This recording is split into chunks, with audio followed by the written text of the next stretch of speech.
PCIS bonds. So yeah, something you've done as opposed to someone else. I'll just keep going. What is BIM? What does it stand for? Building Information Modelling. But this one's tricky. Where is the data in BIM? I don't know. I don't use BIM. I know, I don't touch it.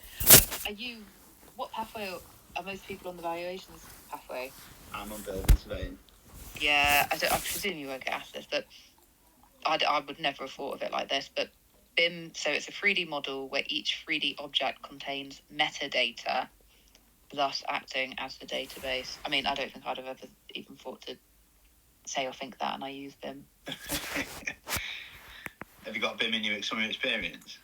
No, so I'm hoping. No. I mean, you can just say it's not an area I've ever had any experience in, you know. Yeah. Do you work with, or are you familiar with the acronym CDE and what it is? No. So it's a common data environment. I think again it probably links to that. But where does your organisation store their project data? Secure servers that are backed up, and each individual has a password protected laptop. Yeah. What is an NDA? A non-disclosure agreement. It's basically an agreement that sort of legally binds two parties to not disclose or sharing of any confidential data. Perfect. Nailed that. What is data classification?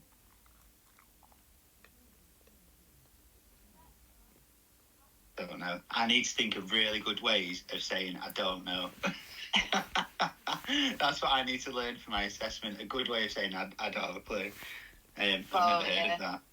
That's what. So in my mock, I kept saying, "Don't worry, I'll have an answer for that on the day." That's not a suitable question. I was meant to treat it like an actual APC, and I was like, "Oh, I've misunderstood this brief."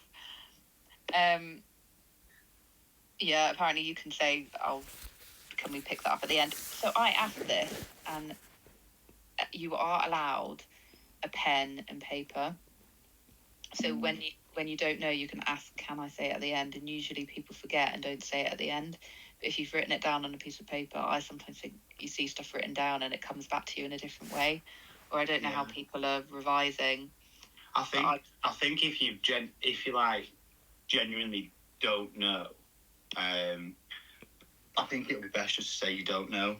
Oh yeah, because yeah, definitely. I think if it's something that you do know, but you just had a big brain fog, and it's just not on the tip of your tongue, and it's frustrating. You know, when someone asks you a question, it's frustrating because you do know the answer, but it's not there. I think then it'll be good to come back to it. I just think they come back to them right at the end, don't they? So I just think you don't want to end your assessment on negative. Yeah, that's true. To get by saying, yeah, no, I still don't know what that is. I might be overthinking it, but that's the way I thought of it. Yeah. No, that is true. I don't know, I hear different sort of sides of it, different people's perceptions on the assessment, but, there's a big thing that, you're not expected to know everything. But then it's like, to what level do they see fit to stop?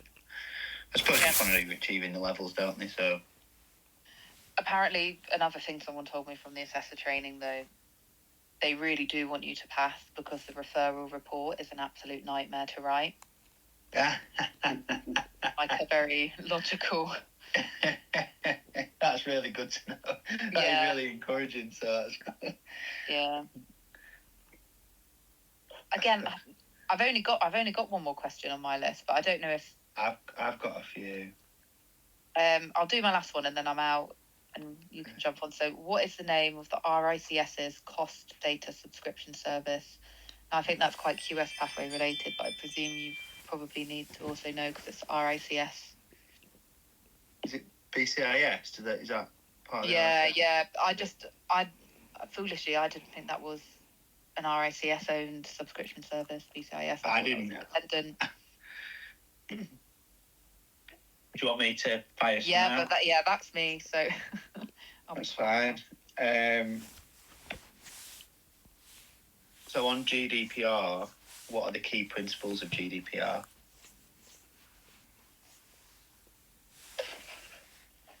There's 7, isn't there?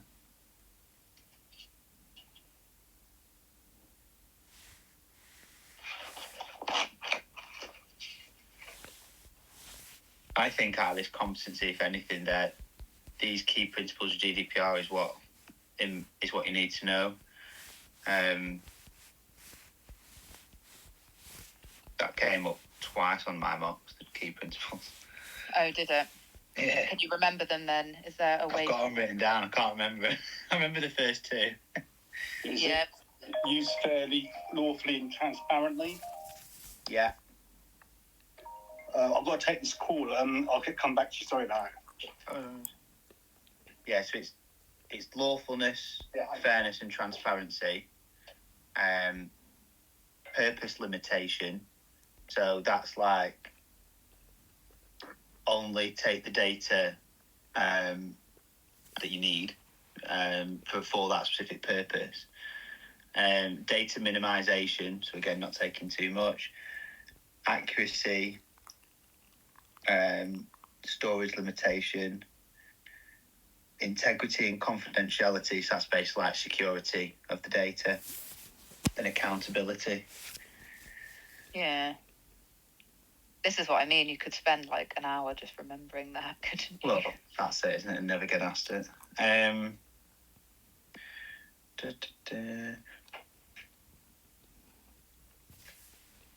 guess if you link it into, so it's a professional standard, isn't it? The data one. So you could just try and remember as much as you can from that, and it does align. So like the whole like keep getting rid of stuff when you no longer need it, acting within the law. Presume you can say like some examples include. They're not going to be too bothered if you forget some. I suppose this is probably quite a good level 1 question, which you'd probably, if you was to get asked. Why is it important to protect clients' data?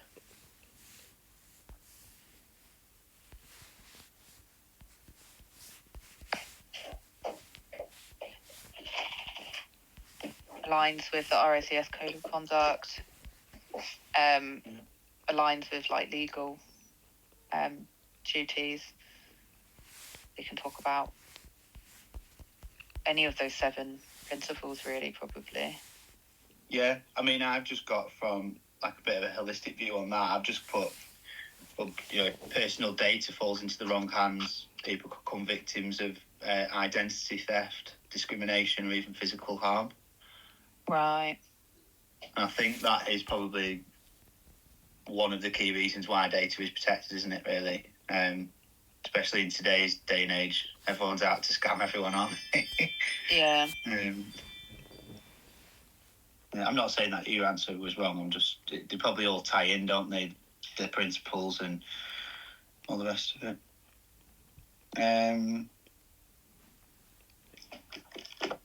I think a lot of my questions that I have on this are all just to do with GDPR. Do you know what are the penalties under GDPR? Is it 2% or 10 million from the company's turnover? Yeah, that's one of them. So that's for like less severe breaches. And then you have one for more severe breaches.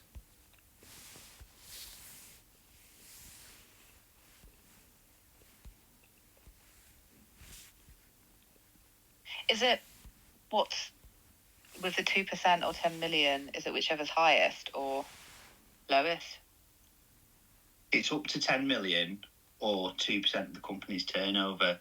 Right. I'm not sure on that. I'd have to look it up. But for the more severe breaches, it basically just doubles. So it's up to 20 million or 4% of the company's turnover. And that will feed into exactly what you were saying before.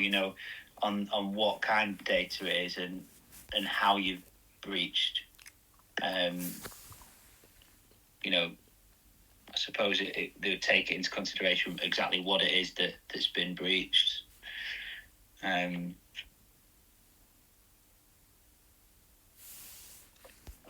enforces GDPR?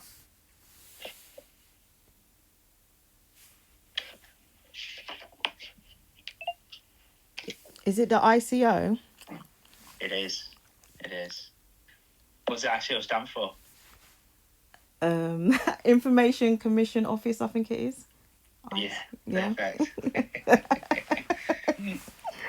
That's what they do, though, isn't it? You say something and they go and chip in again at you.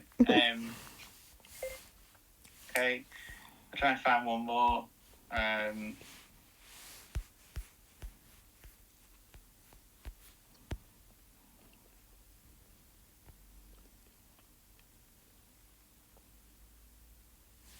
What's the Freedom of Information Act?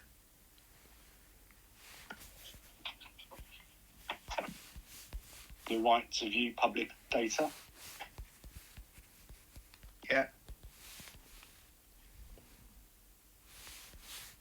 Yeah, it's usually sort of applicable to it's like local authorities when you're planning documents and things like that. It's public's right to view that public data. Does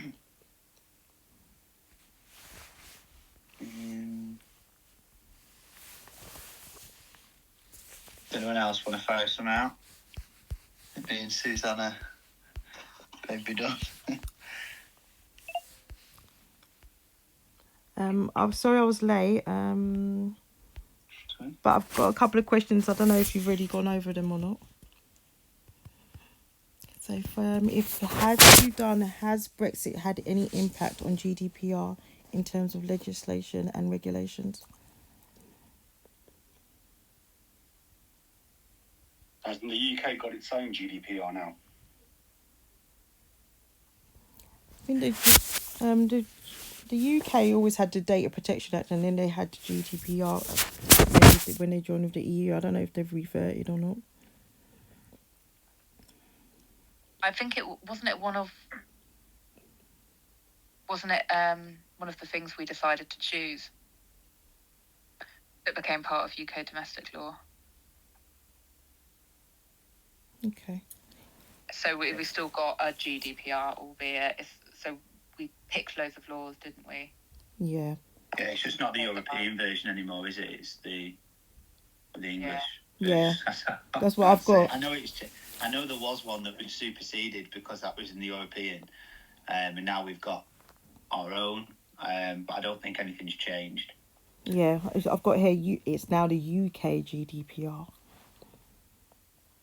So no, it's not related to this, but another one that I've been picked up on is, public sector procurement. I don't know if anyone's spoken about that, but OJU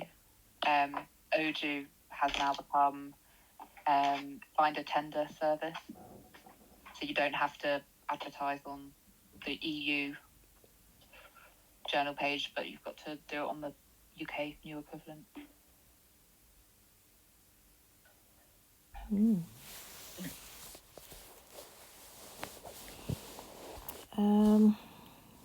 Got one more question. What is the purpose of an electronic data management system? And how does it benefit organisations? So paperless filing. The benefit is paperless filing. It's documents are stored electronically as opposed to hard copy. Mm-hmm. Yep. Perfect. Software. Yeah, it can be accessed and managed online, easily shared. Obviously, environmentally friendly. Good. Yep. I've got here. It's a software system used for storing, organising, and managing electronic documents and records. It benefits organisations by improving data accessibility, security, and efficiency. It allows for centralized document storage, easy retrieval, and better control over document versions. So you got that.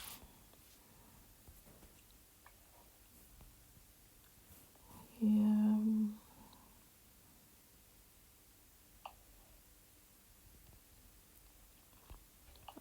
I've got another GDPR one. In terms of GDPR, how was the right to be informed evolved in recent years, and what are the key components of this right? Any data that was already held by an organisation, they had to delete it, or they had to re-indoctrinate people into the databases. Okay. That's good. I don't know what year that was.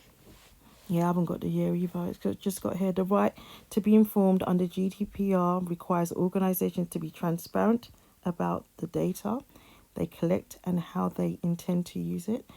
It has evolved with GDPR updates to include specific requirements for information provided to individuals, such as information on data processing, retention periods, and the right to object to processing. Yeah. It does go back to that, though. If you can remember the key principles, you can probably figure out any question, because it just relates to being time appropriate. So don't keep anything longer than you need it. Yeah. Assume that you're going to delete people's data and then ask for it again should you need it.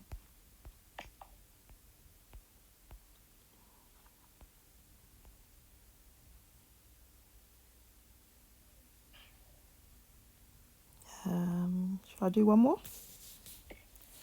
Good. What are the potential benefits of using a cloud-based storage system for data management, and how does it compare to traditional storage methods? I think someone already answered this one, but do you want to go ahead? Sorry. I was going to say with your servers, well, you can access things anywhere, any place, but also from a carbon perspective, cloud services tend to be lower carbon than individually located servers. That's good. I think.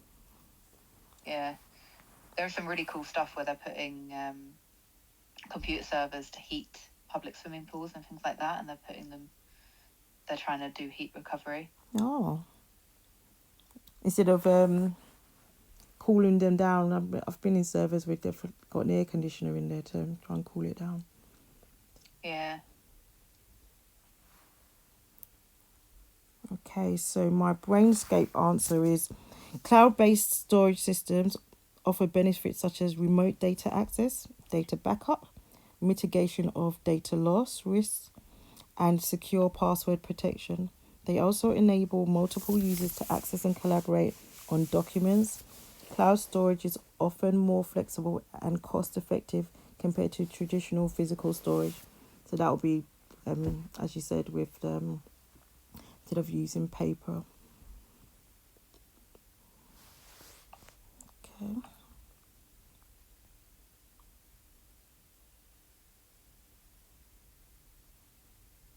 I don't have any more. Anyone else? I was just going to pull up. I don't know. Has anyone got the ROCS 1,000+ interview questions? Yeah, I have. I'm just looking. I can't see. I don't know if I've gone mad. I can't see the data management.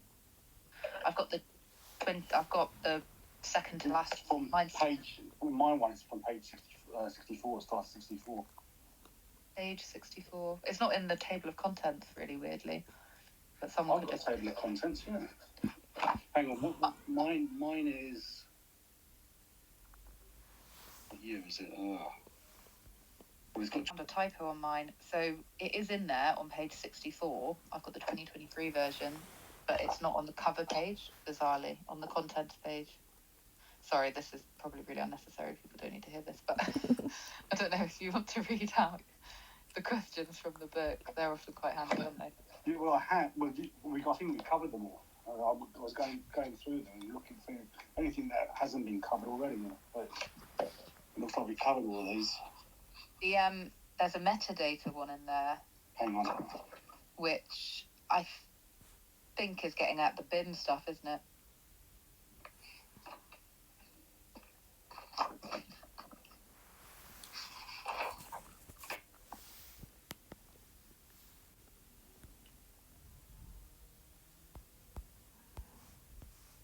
Right. It's questions like that throw me, because like, you know what copyright is, but it's hard to put it into it. Yeah, well, this is it. You just sort of freeze, don't you? And also, who has copyright over, like, oh, sorry, people aren't doing my pathway.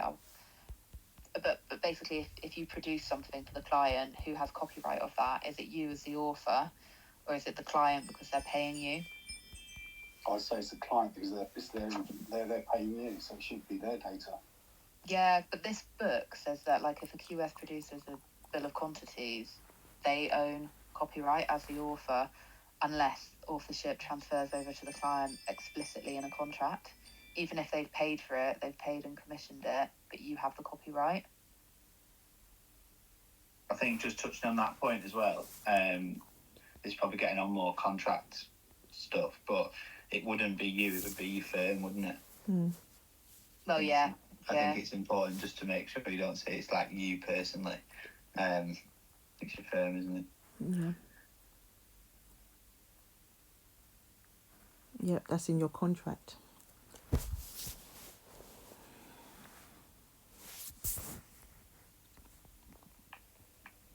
What was the question? What was the copyright? I've got it on this Brainscape, the definition. Copyright is an intellectual property right assigned automatically to the creator that prevents unauthorized copying and publishing of the original work. Copyright applies to research data and plays a role in creating, sharing, and reusing data. Yeah, which does suggest that the originator owns the copyright. Yes, Brainscape doesn't go into those kind of questions. I guess though it brings into like the contractor consultancy role though, doesn't it? So if you're a contractor and you're producing documentation for a live project, say, you own the copyright of that. But if you're a consultant or like you're providing professional services on behalf of the client, you're effectively, they're paying you to produce that as if you were them. I might go away and speak to someone that's hot on that, because I feel like it's not clear, is it really, whether it's you or the client? Well, I suppose what you said depends on what's being agreed in the contract. Yeah, I'm just thinking about how different companies process in-house data, you know, like in-house benchmarking and stuff like that. There must be some ownership retained by the originator, hence why it can be used for in-house cost data.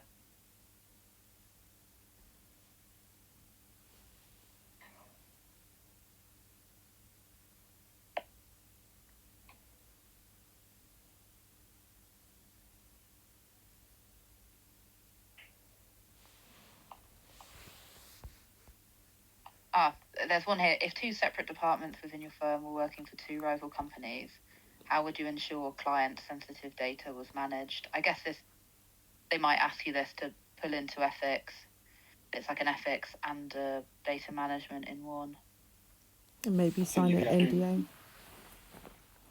You have to inform the client that could be a possible conflict of interest. And if they're still okay with going ahead with it, then they'll have to put it down in writing that they're okay with you still representing them. But then the departments within the company will can't have access to that data for different clients. Yeah, that's hit everything. Can you remember, I don't know, this might be a follow-up question, can you remember what it's called if there's a conflict of interest but the client still wishes for you to proceed? Yeah, I don't know what, there's some sort of agreement that they sign to still, I don't know what that's called though. It's quite simple actually, it's called informed consent. Okay, right. but that's quite a good one to tie into ethics. I've spoken about a conflict of interest in my write-up, so I'm just trying to get as much of that in as I can. What do you say again? Informed what? Informed consent, where the client's noted of a conflict of interest, that obviously gives their making an informed decision.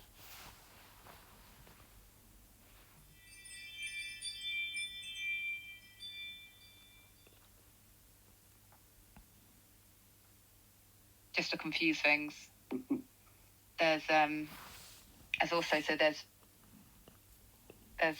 under the Data Protection Act, a person has 7 rights, but under GDPR, there are 8 rights, and they're not the same, even though GDPR it sits within the Data Protection Act. That could really be one that you'd have to be careful to listen to the question, wouldn't you? Yeah. There's another one in this book as well. Who are the key persons outlined within GDPR? The named roles. Have we said that one? Sorry. I don't know. Did Priscilla ask that? You were quite hot on GDPR. I think it's a data protection officer. Yep. The controller, the processor. Yeah, I see. I've never even heard that. I think I just need to, any document, I just need to read it. Like I thought it would be good enough to just say, GDPR, Data Protection Act. It's quite a lot of detail, isn't it, for a level 1, actually? I thought this one was quite straightforward, but this one's quite chunky. Mm. This is the one mainly that I've not really paid any attention to. Yeah. But I need to familiarise myself with GDPR. I think if you familiarise yourself with GDPR, you understand those sort of 7 key principles, and like you said as well, the same with the General Data Protection Act and the principles in that. I think you should be able to answer any questions really, because they should just sort of lead back to those principles. Yeah. Could be wrong.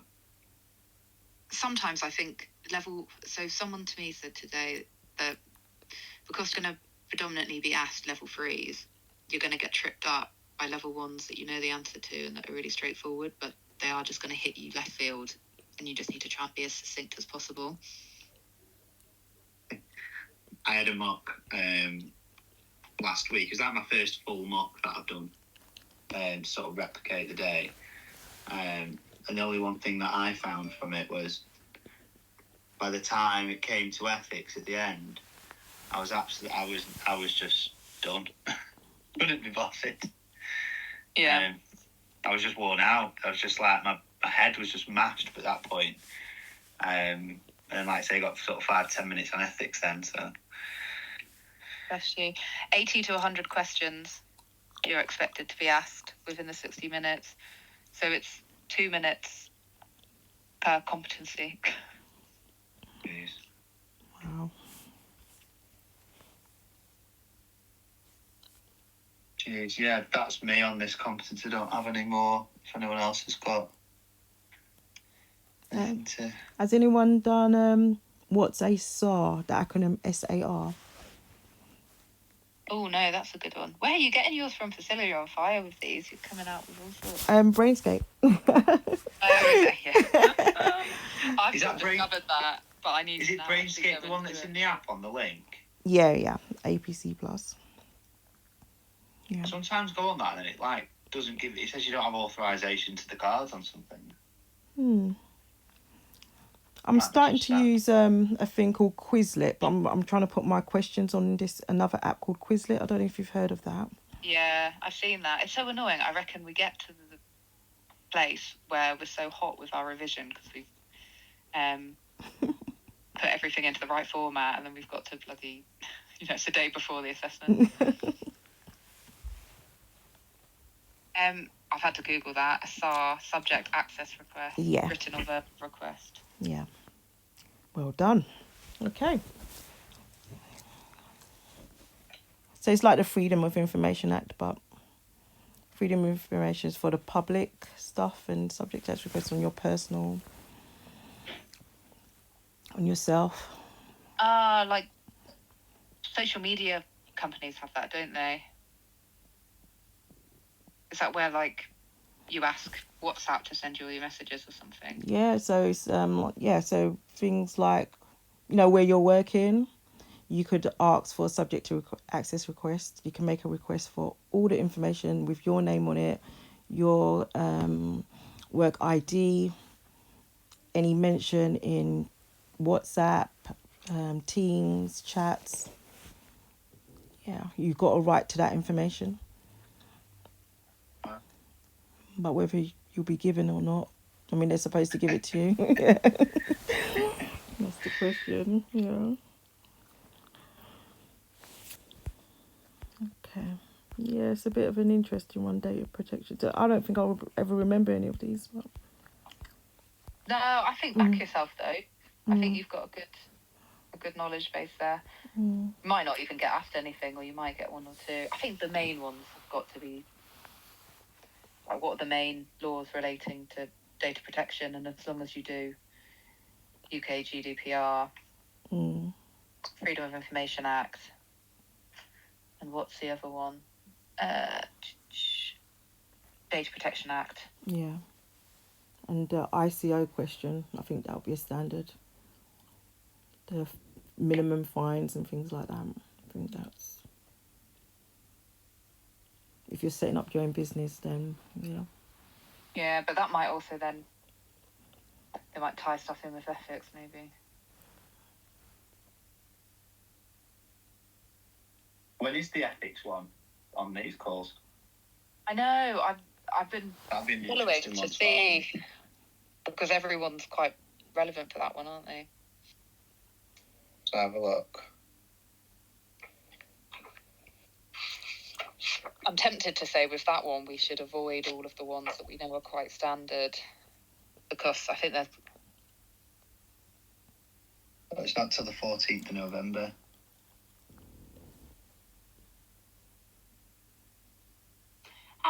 Did you say you're sitting in November? Have you got your date? No, I've not got my date yet. A load of people at my office got their dates today, so... Oh, really? So they'll be sitting that first week it opens. Yeah, so I think that means you and I are in the second or third. That's good news. I woke up yesterday morning and I thought, oh shit, I better not get an email off the RICS today. No, that's fair enough. Didn't they just... It's 3 weeks' notice, isn't it? Yeah. Well, did you get an email saying it might be with a third party? I did. So someone in my firm sits on the RICS board, so he flagged that they were short of people for, I think, valuations or something, because that deadline's before my competency QS. And he said he reckons that they might push people into next year.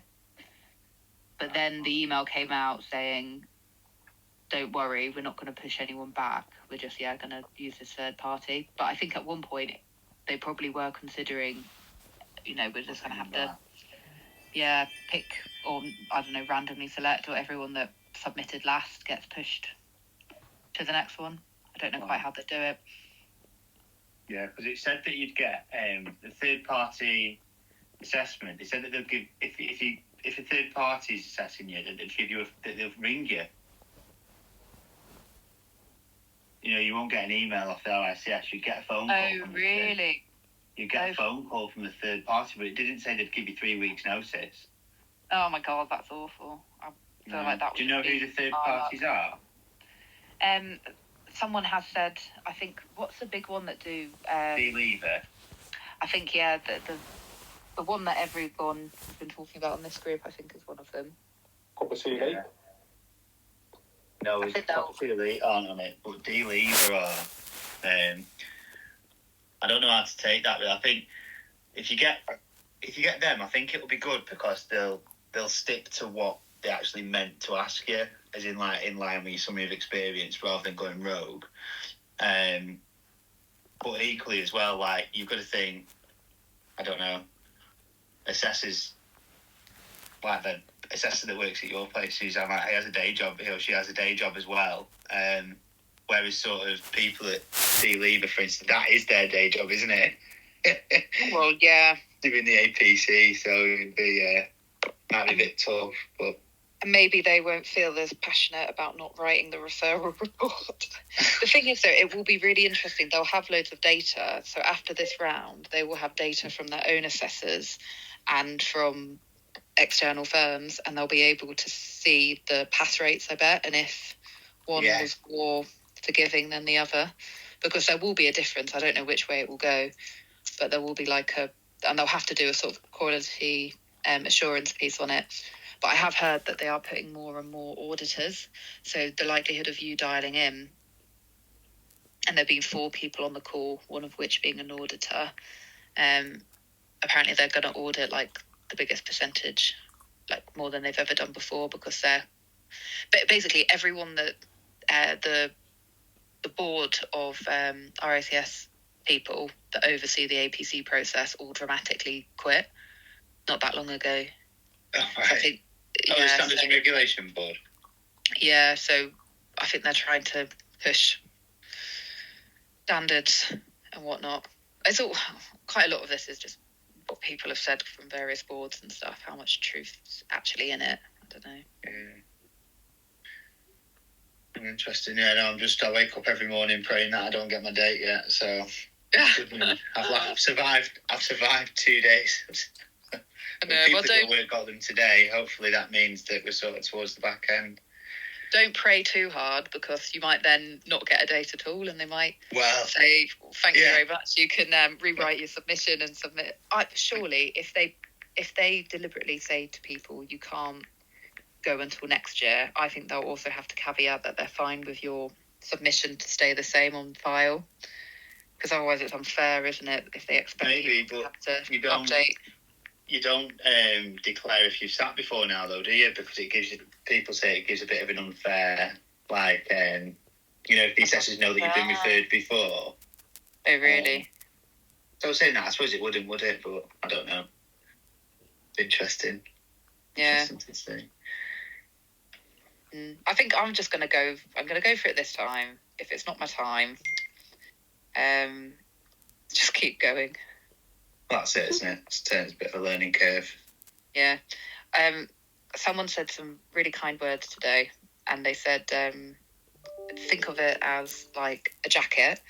Sometimes you go into the store and you try the jacket on and it doesn't fit right. But then you might go in the following day and you try it on, but you reposition yourself, you stand up straight and tall, you're feeling in a better mood, and the jacket suddenly looks good and you want to buy it. So, yeah.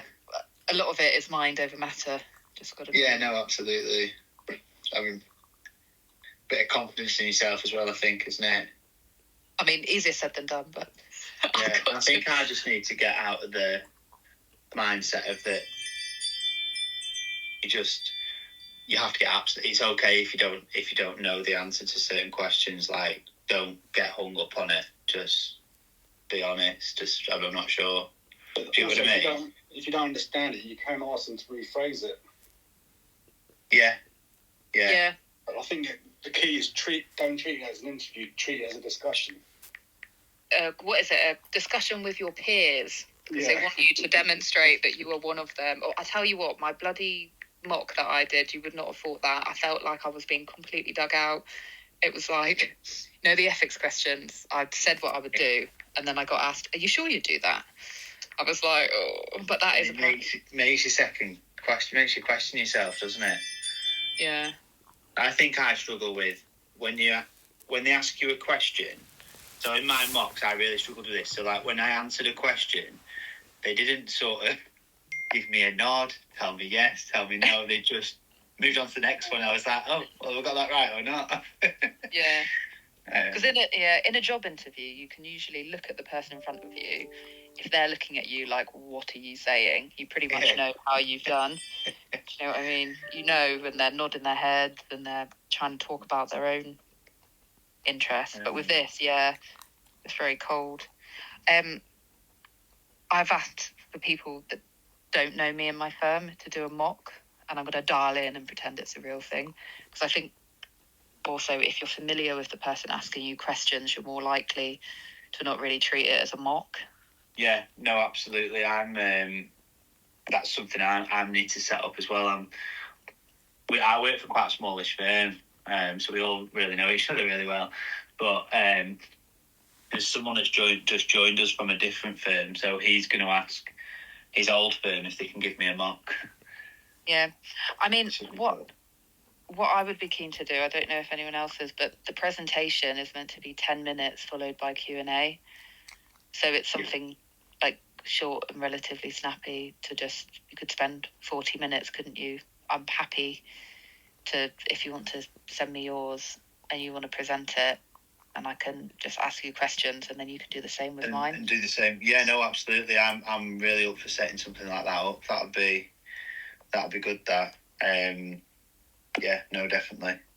Yeah. Really worthwhile. Can you see my email address from there? I was going to say I can drop it in the chat. I guess, yeah, happy to partner with you. And then if anyone else in there wants the same, I guess we could just pair up in twos, couldn't we? Because you kind of just need one person to look at it and then listen and ask you questions, don't you? Yeah, and it'll be good to sort of see you presenting it, and you sort of see me presenting it as well. You know, it might give us some sort of. You might watch mine and think, "Oh, I'll take something from that," and same with me. I've got it there. I'll. Yeah. I need to update my slides. Actually, I've just realised. Yeah, no, I need mine, and this sounds really bad because I have submitted, but I need to actually work on the actual presentation. It might be like more next week. Yeah, just whenever. Towards the end of next week, if that's okay. Yeah. Because I'm going on holiday on Thursday. So I don't want my email before my holiday. It's got to enjoy my holiday. Yeah. Right, perfect. I've just saved it, so I'll drop you an email towards the end of the next week, and we'll get something penciled in. And even I mean, I'm happy doing that once or even twice a week. Just keep. Yeah. Likewise. Helpful as well, Nick. So yeah, really good. Really good. Well, enjoy your holiday in the meantime, and thank you, everyone. Thank you very much. All right, see you later. Bye. Bye. Bye.